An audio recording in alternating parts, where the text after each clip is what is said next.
Varicose veins తో బాధపడుతున్నారా? మన ఏవిస్ హాస్పిటల్లో 4500 రూపాయల లేజర్ స్కానింగ్ ఉచితం. నమస్తే రమగారు. నమస్తే జయ. రమగారు, స్ట్రైట్ క్వశ్చన్ అండి. నాలుగుకున్న పవర్ ఏంటి?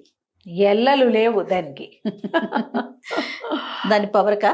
అంతే జయ. ఒక మనిషికి నాలుక ప్రధాన అవయవాల్లో ఒకటి కదా. మనం ఒక ఆహారం, ఒక రుచి, ఒక ఆహారం వంట పట్టాలంటే నాలుకది ప్రధాన పాత్ర కదా. అవును. మనం ఏదో నవ్వులుతాం, ఆ నోట్లో బోలెడన్ని నీరు ఉత్పత్తి చేసే వ్యవహారం ఉంటుంది. రసన అంటారు, రుచి, టేస్ట్ బడ్స్ నాలుక మీదే కదా ఉంటాయి. ఓ ఉప్పో, ఓ కారమో, పులుపో, రుచో, నచ్చింది నచ్చలేదు వ్యవహారమో, ఇది నాలుక వల్లే జరుగుతుంది. డాక్టర్ గారు ఇప్పుడు చూస్తున్నారో లేదో, డాక్టర్లు చిన్నప్పుడు జ్వరం అని డాక్టర్ గారు నాలుక చూపించు అనేవాళ్ళు. నాలుక రంగును బట్టి మన అజీర్తి, మన గట్ హెల్త్ని కూడా నిర్ధారించే పద్ధతి ఇది వరకు ఉండేది. ఇప్పుడు ఏముంది, టెస్ట్లు వచ్చేసినాయి కదా. ఈ ఆహారము రుచితో పాటుగా మనం వెలువరించే ప్రతి శబ్దానికి ఆధారం నాలుకే. ఈ నాలుక పళ్ళకి తగిలితే ఒక సౌండు, పళ్ళ వెనకాల తగిలితే ఒక సౌండు, దంతాలకు తగిలితే ఓ సౌండు, పైకి తగిలితే ఒకటి, వెనక్కి తగిలితే ఒకటి, ఇట్లా రకరకాల స్వరాలు నాలుక వల్లే వస్తాయి. ఆ నాలుక సరిగ్గా అయితే, నాలుక మందంగా ఉందనుకో, కొండ కిందకి అంటుకుపోయి ఉంటే ముద్దగా వస్తాయి, మళ్ళీ తొసిపోతాయి. నాలుక లేనిదే లేవు. పళ్ళు లేకపోయినా మాటలు వస్తాయి, కానీ నాలుక లేకపోతే ఏమీ లేదు. ఇప్పుడు మన తిండి, మన మాట, అంటే మన వ్యక్తీకరణ ఒకటి, రెండోది మన ఆహారం. ఇవి రెండే కాదు, మన జీవితానికి ఇంకేం కావాలి? అంతే కదా, ఇంకేం అక్కర్లా. అయితే ఈ ఆహారంలో, మన లోపలికి ఆహారం తీసుకోవటంలో, ఆహారాన్ని మనం అనుభవించటంలో ప్రధానమైనది నాలుకైతే, మాటల్లో సౌండ్స్కి నాలుకే. అయితే ఈ నాలుకని జాగ్రత్తగా వాడుకోవాలి. ఆహారం విషయంలోనూ, మాటల విషయంలోనూ. తను మాట తింటూ తింటూ చటుక నాలుగు కొరుక్కున్నామనుకో, 2-3 రోజులు తినలేం. నాలుగు కొరుక్కుంటాం. ఒక్కొక్కసారి నాలుగు పళ్ళ కింద పడిపోదు, తెగిపోతుంది నాలుక. ఏది మనని తీసుకొనివ్వదు లోపలికి. ఎంత ఇబ్బందిగా ఉంటుందో, ఇదొక ప్రాబ్లం. చక్కగా మనకు కావలసిన మాట, సరైన మాట మాట్లాడకపోతే నోరా వీపుకు చేటు తేకే అని పడతాయి బాగా అక్షతలు. నాలుకని శ్రద్ధగా వాడుకోవాలి జయ. నాలుక వల్ల 4 పాపాలు జరుగుతాయి. అబద్ధం చెప్తాం మనం, నాలుకే. దీనివల్లే కదా సౌండ్స్, అవునా? అక్కడి నుంచి పుకార్లు పుట్టిస్తామా? మూడోది దుష్ప్రచారం చేస్తాం, పుట్టించిన పుకార్లను వ్యాప్తి చేస్తాం మనం. 4వది వాగ్వివాదానికి, పోట్లాటలకి దిగుతాం. నోరేసుకుని పడిపోవటమే. నోరేసుకుని అంటే నోటికి ఆధారం ఏమిటి? నాలుకే. ఈ 4 పచ్చి పాపాలకి కారణం నాలుక. ఒట్టి పాపాలేనా నాలుక చేసేది? కాదు, అద్భుతమైన విషయాలు చేయగలదు నాలుక. నాలుకతో ప్రార్థన చేస్తాం మనం. ఒక మంచి మాట ఎవరినైనా, బాబు పర్వాలేదమ్మా, ఏం ధైర్యం చెప్తాం. నాలుకతోటి మనం అవతల వాళ్ళని చక్కగా ముందుకు తీసుకెళ్తాం. పొగిడి మంచి మాట చెప్పి వాడిని ఏమనాలి, ఉత్తేజితుడిని చేయగలుగుతాం మన మాటలతోటే. మనం ఈ మాటలన్నిటికీ ఆధారం టంగ్. మంచి మాటలు చెప్పటానికి, ఎవరినైనా ప్రోత్సహించటానికి, ఎవరినైనా పొగట్టానికి, ఎవరి గురించైనా తెలపటానికి, తెలియజేయటానికి, తెలుసుకోవటానికి నాలుకని విస్తారంగా వాడుకుంటాం. మొట్టమొదటిది భగవత్ ప్రార్థన. ఎంత ప్రార్థిస్తే అంత మంచిది. అవి ఉన్నాయి, ఇవి ఉన్నాయి. ఇప్పుడు నాలుక జాగ్రత్తగా వాడుకోవాల్సిన వస్తువు కదా, 100%. అవునా?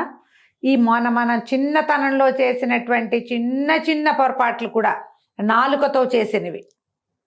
ఎవరి గురించైనా చెడు మాటలు చెప్పటం, ఎవరికైనా అబద్ధం చెప్పటం, దుష్ప్రచారం చేయటం, ఎవరితోటైనా పోట్లాడటం.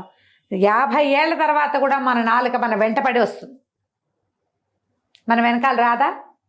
వస్తుందిగా. జాగ్రత్తగా వాడాలి కదా. అందుకని కేర్ఫుల్గా మాట్లాడాలి.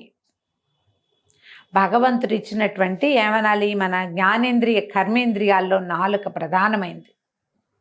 కన్ను మందికి చాలా సర్వేంద్రియాణం నయనం ప్రధానం అని చెప్పుకుంటాం. శిరస్సే ప్రధానాంగం మంది. ఈ ప్రధానాంగమైన శిరస్సులోనే మనకి కన్ను, ముక్కు, చెవి, నాలుక ఇక్కడే ఉన్నాయి అవును. కదా. ఇప్పుడు వాటిలలో కన్ను, ముక్కు తర్వాత నోరే కదా, నాలుకే కదా. దీన్ని జాగ్రత్తగా వాడండి. ఈ టంగ్ పవర్, కొంతమంది ఉంటారు శాపనార్థాలు పెడతారు. అవును. నువ్వు నాశనంగాను, నిన్ను ఎన్నెం ఎత్తుకుపోను. ఏంటిదండి ఎన్నెమ్మ అంటే ఎన్నెం ఎత్తుకుపోవటం అంటే ఎన్నెం అంటే మృత్యువు. ఎన్నెం ఎత్తుకుపోవాలి, నీ మొదలారాలి, నీ దుంప తెగాలి, నీ మొహం మండాలి, నానా మాటలు, నిన్ను కాల్చాలి, బూడి చేయాలి, ఏవో మాట్లాడతా. శాపం పెడతా నీవే. నా కడుపంట ఊరికే పోదు, నా నాలుగు చాలా పవర్ ఉంది. కొంతమంది చెప్తాను నాలుగు మీద మచ్చ ఉంది, నాకు పవర్ ఉంది. అవును. అన్నీ సినిమాటిక్గా వచ్చినాయి. మచ్చ ఉంటే పవర్ ఉంటుంది కాదు. ఆ నాలుగు మచ్చ మీద మచ్చ ఎందుకు వచ్చిందో ఆయన కానీ ఏవో పాతకాలపు మాటలు అనుకో అవి. మనం దుష్టుగా మాట్లాడేటప్పుడు ఇది రేపొద్దున వీళ్ళకి తగులుతుందేమోనని అనిపించదు. ఉద్రేకాన్ని అణుచుకోలేక తిట్టిపోస్తారు. అవును. అది అక్షర రూపంగా అలా కనపడితే అది అనుభవంలోకి రావటం ఎంత కష్టం చేయ. చాలా కష్టం అండి. అప్పుడప్పుడు వస్తాయి చూడు. శాపనార్థాలు పెట్టకూడదు. అవును. ఏదైనా చెడు కోరకూడదు. నువ్వు లోపల కోరిన ఒక రకం, నాలికతోటి కోరకూడదు, మాట్లాడకూడదు అది బయటికి. లోపల నీకు మంటగా ఉంది వాళ్ళంటే, వాళ్ళు ఏం చేశారో అది నువ్వు చెప్పచ్చు, కానీ వాళ్ళకి ఏం జరగాలో నువ్వు అనకూడదు. ఈ రకమైన ధోరణి కూడా మనుషులకి మంచిది కాదు. చెప్పొచ్చు కానీ ఇప్పుడు వీళ్ళు ఇలా ఇలా చేశారు, ఇట్లా అన్యాయం చేశారు, ఈ పాపం ఊరికే పోదు, అలాంటివేవో అంటాం. అంతేగాని వాళ్ళకి ఏమవ్వాలో నువ్వు లిస్ట్ రాయకూడదు. ఆ లిస్టుని నీ నాలుక మీదకి తీసుకురాకూడదు. విధానాలు అవి మంచివి కాదు జయ. సరే, ఈ శాపనార్థాలు పెట్టడం ఇవన్నీ పాతకాలం మనకు. ఇప్పుడు పిల్లలు కూడా చేయాలంటే యంగ్స్టర్స్ కూడా ఇవే మాట్లాడతారు. రేపొద్దున వీడికి ఇలాగే జరుగుతుంది, వీళ్ళకి ఇలాగే అవుతుంది. మన వాళ్ళు చెప్తారు పగవాడికి కూడా ఇలాంటి బాధ వద్దు. అవునండి, అవును. శత్రువుకు కూడా ఇలాంటి కష్టం రాకూడదు. నా కష్టం ఎవరికీ రాకూడదు, ఎవరికీ రాకూడని కష్టం. ఏ తల్లికి ఇలాంటి కష్టం. ఈ మాట ఎందుకు వస్తుంది జయ? వీళ్ళు ప్రపంచాన్ని ప్రేమించే మనుషులు. నాకు వచ్చిన కష్టం అందరికీ రావాల్సిందే. నేను ఏడ్చిన ఏడుపు ప్రతివాడు ఏడిస్తే కానీ వాడికి తెలియదు అనుకుంటే ఇంత విషం నింపుకుని ఉండాలా మనం? మనుషులు అంత విషం నింపుకుని ఉండాలా? మాకేదో అన్యాయం చేశారు, మనకేదో అన్యాయం జరిగింది, ఎవరి వల్ల ప్రాబ్లం జరిగింది, పొరపాటు, వాళ్ళు కూడా కావాలని ఇలా జరిగింది. ఈ కష్టం ఎవరికి రాకూడదని కోరుకోవాలి. అలాంటి వాటికి తథాస్తు దేవతలు ఉన్నట్టే ఇలాగే నాలాగానే మీరు నాశనం అయిపోవాలంటే దానికి ఉంటారు తథాస్తు దేవతలు. ఎక్కడైనా ఉంటారుగా, ఎప్పుడూ ఉంటారు. కంట్రోల్ కావాలి దానికి. మనం చెప్పే అబద్ధాలు, మనం పుట్టించే పుకార్లు, మనం చేసే దుష్ప్రచారం, మనం దిగే పోట్లాటలు, ఇవన్నీ మన మీదకి శూలాల్లాగా వచ్చేస్తాయి ఏదో ఒక రోజు. ఎందుకంటే ఈ జీవితం ఒక సైకిల్ చక్రం జయ. ఇవాళ కింద అయింది, రేపు మీద అవుతుంది. తప్పకుండాను. మనం దాన్ని వదిలిపెట్టి ఇది చేసుకోలేము. ఊరుకో, నీకు చెప్పాలని లేదు, కోపంగా ఉంది, మాట్లాడడం మానే.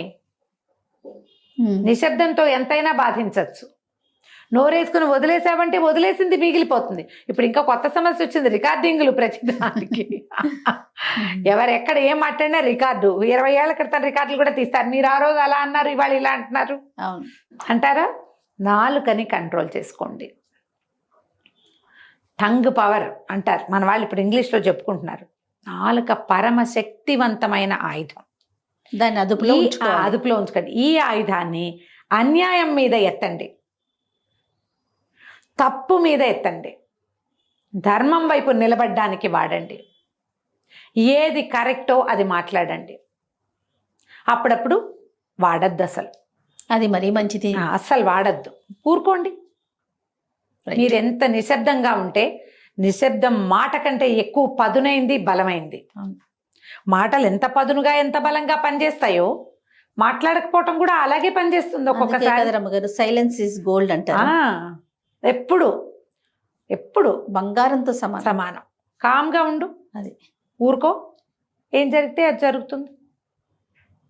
నాలుగు రుచిగా ఉన్నాయని అన్నీ తినేసామనుకో, చాలా తింటాం. పొట్ట సహించదే దాన్ని.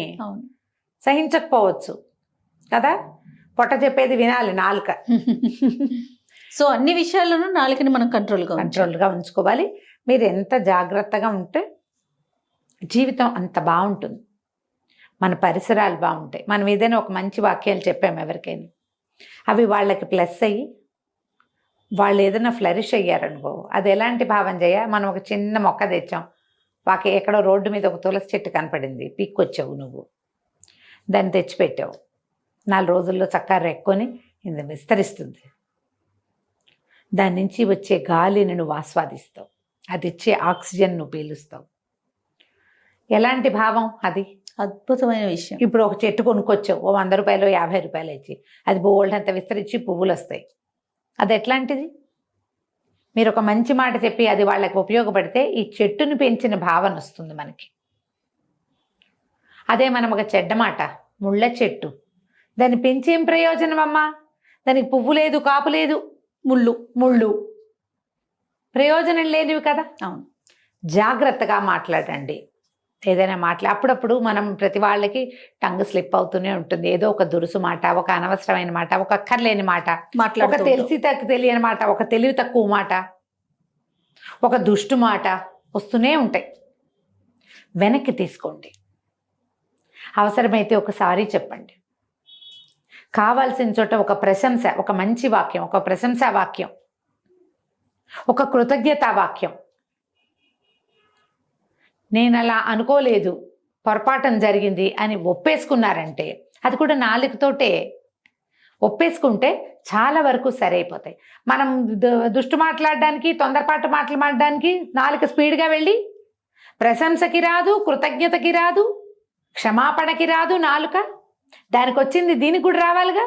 అది చెప్పండి, అవునా? ఇలా ఆలోచించండి. దాని మీద వాడినప్పుడు దీని మీద కూడా వాడండి. అప్పుడు మనకి సమాజం బాగుంటుంది, మనతో ఉన్న వాళ్ళు హాయిగా ఉంటారు, మనం ఆటోమేటిక్గా హాయిగా ఉంటాం. సారీ చెప్పేస్తే ఎంత ఫ్రీగా ఉంటుందో ట్రై చేసి చూడండి. తప్పకుండా రమ్మగారు. నమస్తే. నమస్తే జయ.